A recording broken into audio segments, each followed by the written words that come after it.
La messe des artistes, elle a été inventée par un artiste. Un artiste qui n'était pas un homme très religieux, croyant. Il a vécu autour de 1900, c'est donc un homme de la Belle Époque. Et c'est un personnage très controversé, à tel point d'ailleurs qu'on a débaptisé une place de Paris parce qu'il faisait honte. Il faisait honte pour son antisémitisme. Il faut quand même en parler, c'est une époque où l'antisémitisme est très présent. Il n'était pas plus ou moins antisémite que beaucoup d'artistes du XIXe siècle qui sont dans nos musées. Et il a eu une idée qui lui est venue. C'était celle que les artistes puissent tous se retrouver un jour précis de l'année qui est le mercredi des cendres, qu'ils reçoivent les cendres et qu'à l'occasion de cette messe, on prie pour les artistes qui vont mourir dans l'année. C'est une bizarrerie. On parle de canular pieux. C'était très à la mode, on est dans le contexte d'Alphonse Allais, donc il y a à travers ça à la fois beaucoup d'humour et en même temps une certaine sagesse. Et il avait préparé les cartons d'invitation, il avait averti des prêtres de la paroisse Saint-Germain-l'Auxerrois. Il pensait à cette église en particulier, c'est une église qui est juste en face du Louvre. Tout d'abord, les artistes se retrouvent. Ils se retrouvent en peuple. Il y a pour Villette un peuple des artistes. Alors pour moi, c'est intéressant. Moi, je suis curé d'une paroisse des artistes. En quelque sorte, c'est le peuple qu'ils forment. Vous voyez, donc c'est l'idée intéressante. Et alors après, à cette messe, c'était la messe des cendres, qu'ils reçoivent les cendres. Alors les cendres, c'est le début du carême. Toutes les personnes qui assistent à cette messe reçoivent les cendres. On met des cendres sur leur front, comme ça, en disant, le prêtre dit, tu es poussière et tu retourneras en poussière. C'est donc une forme dans l'art de vanité, dans l'art des vanités, vous savez, on pose des crânes pour rappeler la mort, la fin, la condition humaine, inéluctable. Il invite les artistes à passer à une cérémonie qui est une forme de vanité, on dirait aujourd'hui de performance, dont d'ailleurs déjà l'art s'était saisi très tôt, puisque Alphonse Allais, à la fin du 19e, réalisait des performances déjà. Donc une performance religieuse, profitant de cette messe des cendres et voilà, de recevoir les cendres. Alors, à sa mort en 1926, il n'a pas réalisé son vœu, et ce sont les chanoines de Saint-Germain-l'Auxerrois qui le mettent en œuvre juste après sa mort. Et dès les cendres de l'année de sa mort, en 1926, ils invitent les artistes de Paris à faire le vœu de Villette. C'est un tel succès qu'on le refait chaque année. Et à l'occasion de cette messe, on ajoute ce qu'on appelle la prière de Villette, qui est une prière que Villette a prononcée à l'enterrement d'un artiste.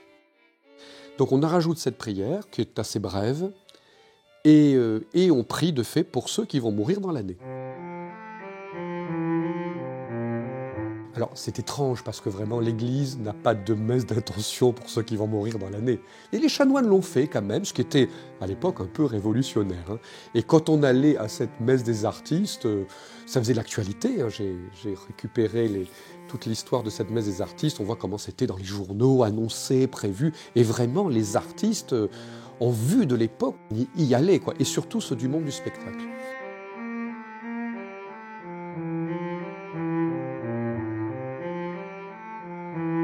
Qu'est-ce qui m'intéresse moi dans cette messe des artistes ? Première chose, d'abord que c'est un artiste qui l'a inventé. Voilà, c'est pas venu d'un curé, pas venu d'un prêtre, pas venu d'un religieux. C'est un artiste qui était anticlérical, anarchiste, communard, et donc mais en même temps croyant, anticlérical. Il était contre l'Église, les curés, etc. Il a fait beaucoup de caricatures d'ailleurs sur le sujet. Voilà, religieux, qui avait une certaine perception de la vie croyante, de croyants, des chrétiens, c'était chrétien. Alors, sa première chose, c'est un artiste, un laïc. Voilà. Avec ses idées et avec sa personnalité très controversée, vraiment une personnalité humaine, un homme. Ensuite, il a cet appel aux autres artistes de les réunir, c'est très intéressant, parce que les artistes dans leurs ateliers sont souvent un peu isolés, et puis de réunir les publics, c'est-à-dire les peintres vont rencontrer les musiciens vont rencontrer les acteurs vont rencontrer les magiciens les marionnettistes, les gens du cirque. Enfin voilà, qu'il y ait toutes sortes de formes d'art représentées, les gens du cinéma, de la photographie, vont se réunir, ils créent tous de la poésie. Et il n'y a pas vraiment de frontières entre eux en fait, c'est toujours la même poésie qui est à l'œuvre. Et puis, il y a ce geste, ils vont tous ensemble recevoir les cendres. Et pour Villette, c'était important parce que ça permettait à tous ces artistes d'avoir un geste symbolique. Alors pour les uns, il est purement symbolique. Pour les autres, il est religieux. Au fond, chacun peut y mettre ce qu'il veut, je dirais, mais c'est toujours au fond le même sens. Tu es poussière, tu retourneras en poussière. La vie est brève. Qu'allons-nous faire de cette vie puisqu'elle est brève? Autant essayer d'en faire quelque chose. Et en faire quelque chose, c'est en faire quelque chose avec ce qu'on aime et aussi avec ce qu'on a envie de partager. Et à cela, pour moi, j'ai ajouté 2 choses. Premièrement, mon idée de la coopération, c'est-à-dire c'est une messe non pas pour les artistes, mais des artistes. C'est eux qui font la messe. Liturgie, nous faisons une liturgie, ça veut dire un travail pour le peuple, mais aussi c'est un travail du peuple. Il n'y a pas de messe, il n'y a pas d'assemblée, il n'y a pas des gens pour la faire, cette messe, cette liturgie. Donc tout le monde est participant. Et c'est pour ça que j'ai proposé aux artistes d'amener des œuvres d'art, comme dans les confréries, on a amené différents objets, voilà, pour partager ensemble le travail que l'on fait. Peut-être pour beaucoup le rare moment de l'année où ils rencontrent plein d'autres personnes qu'ils aiment bien, mais qu'ils n'ont pas l'occasion de voir à d'autres moments, ça peut arriver. C'est l'occasion de se retrouver ensemble, l'occasion d'échanger des adresses et d'avoir des projets en commun qui vont se réaliser durant l'année. Donc c'est à la fois un bilan d'une année, le commencement d'une autre. Pour certains c'est Pâques, pour d'autres c'est Noël. Enfin c'est un peu tout cela mêlé. C'est en même temps le début du carême, temps de pénitence. La messe, la liturgie, c'est aussi une formidable appel, accueil. Les portes sont ouvertes, enfin pour recevoir, pour accueillir, pour se laisser, je dirais, imprégner de toute cette vie. Et puis ensemble, je dirais, de bâtir les choses. Enfin notre liturgie aujourd'hui, elle est composée de plein d'apports, de la tradition d'abord synagogale, et puis d'autres apports païens, qu'importe. Et tout cela les choses qui ont bâti ce que nous appelons la messe, ou d'autres liturgies.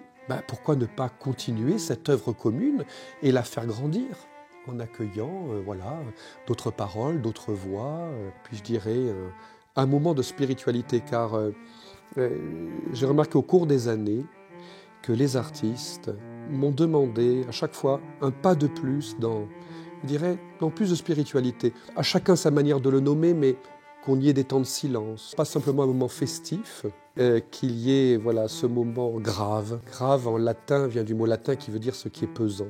Ce moment grave, ce moment de poids qui marque l'existence. Et je sais que pour des artistes que je connais, ils sont très attachés à la messe.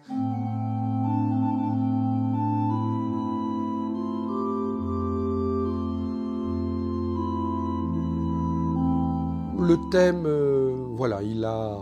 il est là comme un petit défi, une proposition pour les artistes pour travailler dans le sens d'un thème. Ça les fait réfléchir, ça me fait réfléchir aussi, parce que j'ai ma part dans cette messe qui est celle de l'homélie que je prononce après l'évangile, qui est une sorte de discours. On a eu par exemple le beau thème de la pauvreté, le thème de l'exode, des thèmes qui sont liés au temps du carême. Et cette année, j'ai voulu que ça soit le thème spirituel et qui déborde la spiritualité proprement chrétienne, ça en fait pleinement partie, mais ça la déborde, qui est le thème des anges.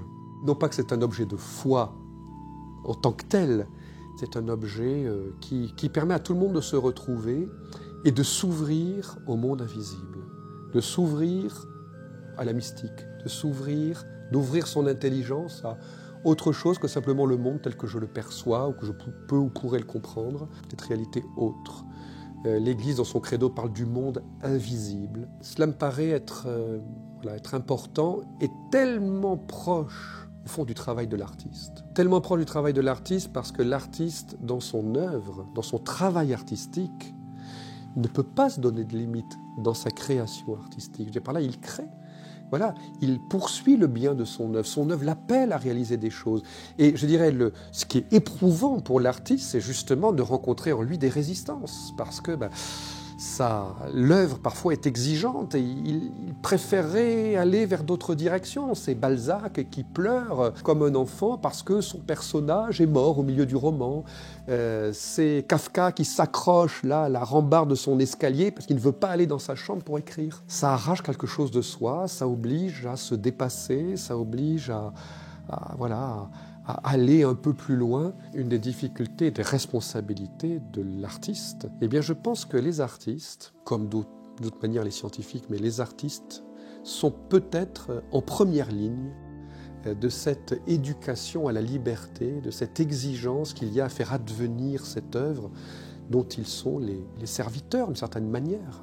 Et c'est ce que Villette voulait rappeler à l'occasion de la messe des artistes. Il voyait les artistes comme des combattants dans une arène, une sorte de gladiateurs. Et le public les méprise, les conspue, crie contre eux, etc. Et eux, ils sont à la quête de la beauté, de la lumière, de la vérité.